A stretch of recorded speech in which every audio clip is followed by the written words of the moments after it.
Selamat pagi sahabat-sahabat sekalian. Sudah lama saya tidak ngonten di ruangan ini. Oke, di pagi hari ini saya punya kesempatan untuk bisa mengambil satu video. Ini dari Gus Islah Bahrawi. Beliau ceramah bercerita banyak hal tentang kondisi politik, tentang kondisi sosial di kita. Termasuk beliau bercerita tentang habaib. Ya, beliau menceritakan bahwa ada Habib yang memerkosa, ada Habib yang menipu dirinya, dan lain sebagainya. Persoalan bahwa Habib ini adalah zuriat Nabi, kita hormati, kata beliau. Tetapi bila bajingan, ya bajingan aja. Tapi bila kurang ajar, ya kurang ajar aja. Coba kita dengarkan dulu nih. Dipecah belah Pak, karena ini tonggak utama Pak. Saya sering mengatakan Syiah itu karena kecil jumlahnya. Kalau besar dia akan memberontak juga di negara ini. Satu negara di Iran itu bikin revolusi kok tahun 79. Ini karena kecil aja mereka nggak belagak di sini. Orang-orang Ahmadiyah juga karena kecil aja jumlahnya mereka nggak melakukan pemberontakan. Wahabi itu karena belum berdaya aja mereka. Kalau mereka besar jumlahnya tumbang Pak negara ini. Tapi ada satu yang mayoritas yang tidak pernah neko-neko dan selalu memperjuangkan NKRI, Nahdlatul Ulama. Ada NU pernah jadi pemberontak di sini? Gak ada Pak. Ideologi-ideologi impor yang ingin berusaha menguasai negara ini selalu menyasar Nahdlatul Ulama. Komunis dulu membantai kiai dan santri NU di Jawa. Setelah kita melakukan perlawanan katanya kita melanggar HAM. Oke, kita diam. Zaman Pak Harto, NU digencet habis-habisan Pak, dicurigai. Sampai Gus Dur itu diberikan tokoh tandingan namanya Abu Hasan dalam muktamar NU di Cipasung. Karena tidak mau, kalau Gus Dur berkuasa dia bisa mengambil alih negara ini dari saya, kata Pak Harto. Tapi ya alhamdulillah Gus Dur tetap memenangkan muktamar itu. Selalu dicurigai, digencet. Sampai Gus Dur pun ketika jadi presiden diturunkan paksa Pak oleh gerombolannya gelandangan politik. Apa ada orang NU yang ngamuk? Bikin aksi 212, terus kemudian datang ke menjadi Monas Limin gitu. Terus kemudian bikin rusuh di Jakarta. Nggak ada Pak. Apa kata Gus Dur? Tidak ada jabatan yang bisa dipertahankan mati-matian di dunia ini. NKRI jauh lebih penting daripada saya, kata Gus Dur ini. Makanya kemudian kalangan Nahdien sadar negara ini jauh lebih penting. Kalau sudah persoalan politik Pak, umat Islam itu nggak mikir imannya sama, syahadatnya sama, Qurannya sama, nggak mikir Pak. Pokoknya kalau beda orientasi politik, lu musuh gua. Ini Islam ini. Nah peluang ini yang dilihat oleh orang Barat. Lalu orang Barat menciptakan boneka-boneka politik. NU hari ini disasar. Orang NU itu paling senang dengan habaib, menghormati para habaib. Ini ajaran ulama-ulama NU. Peluang ini pun masih dipakai Pak, menciptakan oknum-oknum habaib untuk menghancur leburkan NU, menghina ulama NU, menghina Gus Dur dan sebagainya. Ini boneka nih. Makanya saya setuju dengan Kiai Nasih tadi yang mengatakan kita betul-betul memposisikan Ahlul Bait itu sebagai posisi tertinggi. Kita sepakat itu.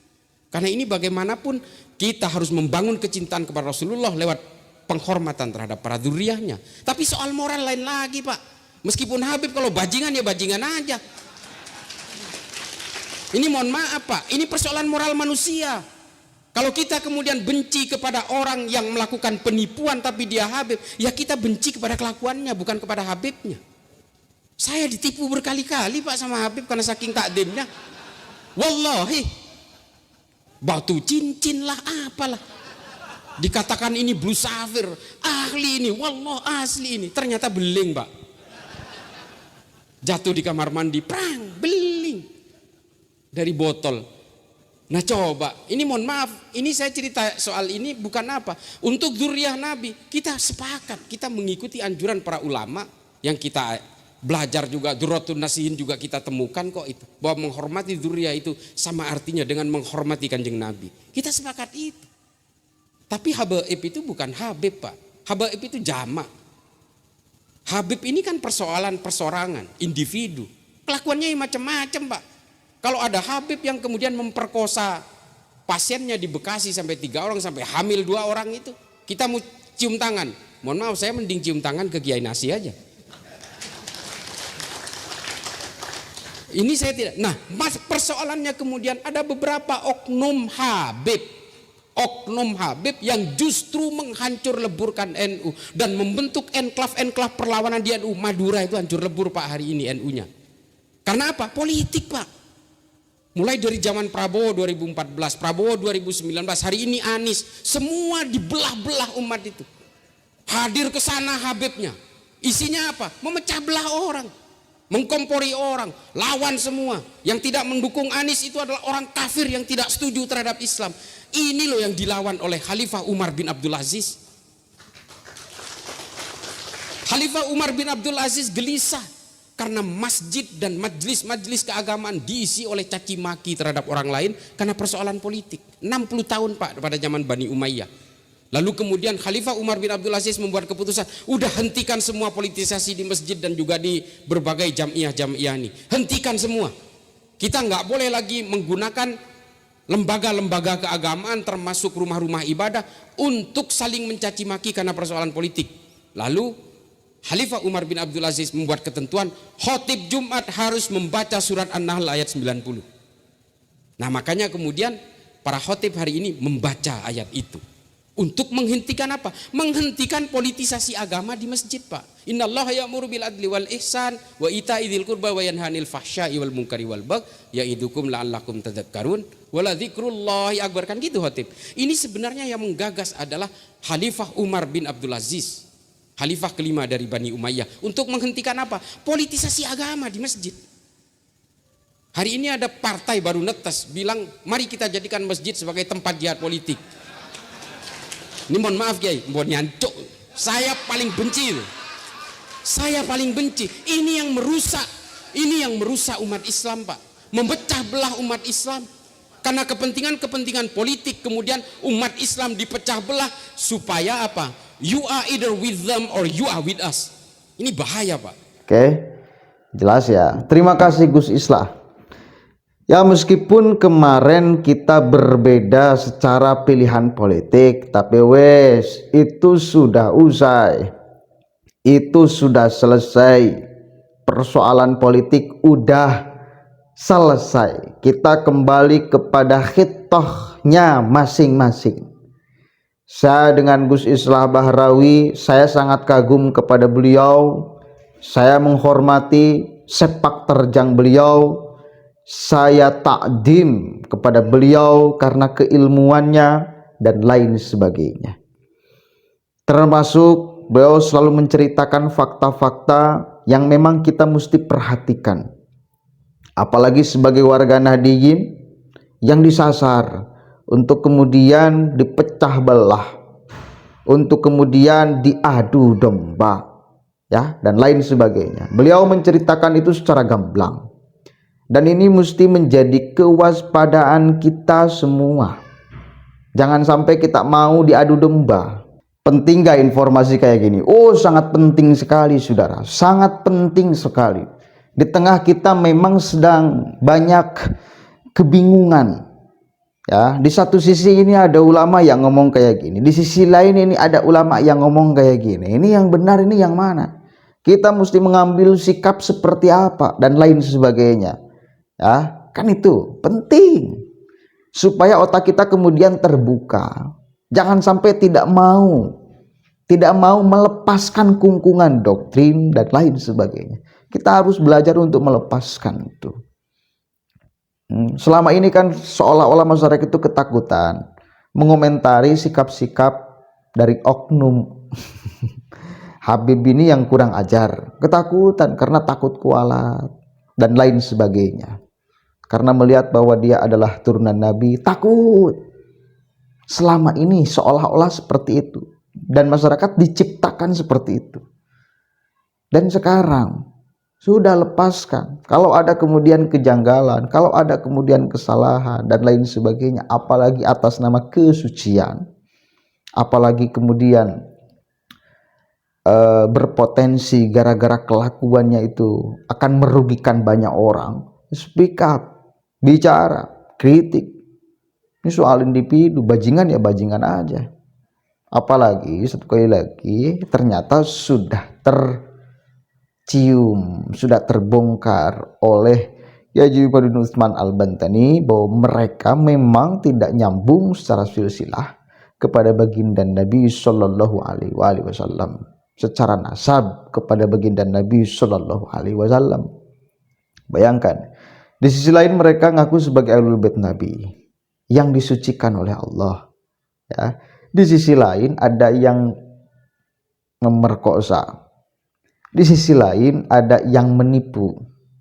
Di sisi lain ada yang bajingan, ada yang memecah belah. Mau bagaimana itu? Kan gak matching dong. Kalau Gus Islam masih meyakini bahwa mereka sebagai Ahlul Bait Nabi, yang satu kali lagi jelas intervensi Allahnya di dalam Al-Quran, yang akan menjaga kehormatan, yang akan menjaga wibawa, menjaga kemuliaan Ahlul Bait ini, ya. Lalu kemudian faktanya, praktek di lapangannya, ada mereka-mereka yang ngaku Ahlul Bait Nabi berperilaku tidak mulia, berperilaku jahanam, maka teori ini berarti gak nyambung.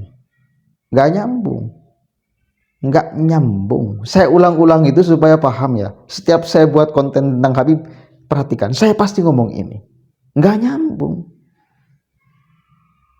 Karena harus dibatalkan, karena gak nyambung. Jangan sampai kita menganggap bahwa Al-Qur'annya yang salah. Masa Allahnya yang salah? Kan gak mungkin dong. Mereka pasti yang keliru. Begitu. Coba aja, Gus Islam mengatakan Ahlul Bait Nabi. Beliau pun bercerita tentang kebejatan, kebangsatan, dan lain sebagainya mereka. Ayo, nggak matching Durian Nabi, Ahlul Bait Nabi kayak gitu. Kecuali kalau tidak ada intervensi Allah di dalam Al-Quran tentang Ahlul Bait, baru itu mungkin. Boleh jadi Ahlul Bait itu adalah berperilaku bangsat, biadab, dan lain sebagainya, kalau Ahlul Bait, ya. Dan kalau tidak ada intervensi, ini kan ada intervensi kalau persoalan Ahlul Bait. Tapi sekali lagi saya tetap meyakini bahwa Ahlul Bait Nabi itu berhenti dari 4. Sayyidina Ali, Sayyidina Hasan, Sayyidina Husain, Siti Fatimah, kemudian yang kelima Nabi Muhammad SAW. Keturunan-keturunannya sampai sekarang itu tidak dijaga kesuciannya. Artinya sama seperti kita, berpotensi melakukan kesalahan, berpotensi melakukan kejahatan, berpotensi berbuat dosa besar ataupun kecil, dan lain sebagainya. Itu. Maka bila sama seperti kita, ya udah, jangan ngaku sebagai Ahlul Bait. Jangan ngaku sebagai seolah hanya Anda yang membawa mandat kesucian. Itu aja, simple. Coba kalau Anda tidak ngaku sebagai Ahlul Bait. Coba kalau Anda tidak merasa bahwa mandat segala macam kesucian itu harus dibawa gerbong Anda, tidak akan terjadi permasalahan besar.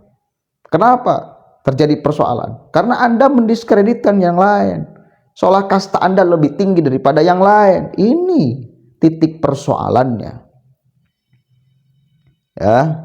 Taufik As-Segaf mengatakan bahwa ulama adalah penjaga habaib.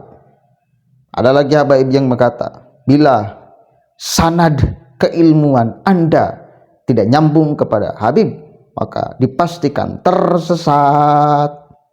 Yang kayak gini nih, fatwa-fatwa menyesatkan, tidak sesuai dengan teks Al-Quran maupun Al-Hadis. Kan itu. Padahal hadisnya jelas, ala ulama warasatul anbiya, bukan al-habaib warasatul anbiya, bukan. Nah, fakta-fakta ini mesti dibongkar, mesti diterangkan kepada masyarakat. Ya, saya kasihan masyarakat awam yang pada akhirnya menjadi korban diombang-ambing keyakinannya dan lain sebagainya. Setelah mudah-mudahan ada manfaatnya. Stop ngeklaim sebagai manusia suci. stop ngeklaim sebagai ahlul bait Nabi, stop mengklaim seolah bahwa hanya jalan Anda pembawa kebenaran dan yang lain salah, stop itu semua, maka selesai persoalan. Ya, Assalamualaikum warahmatullahi wabarakatuh.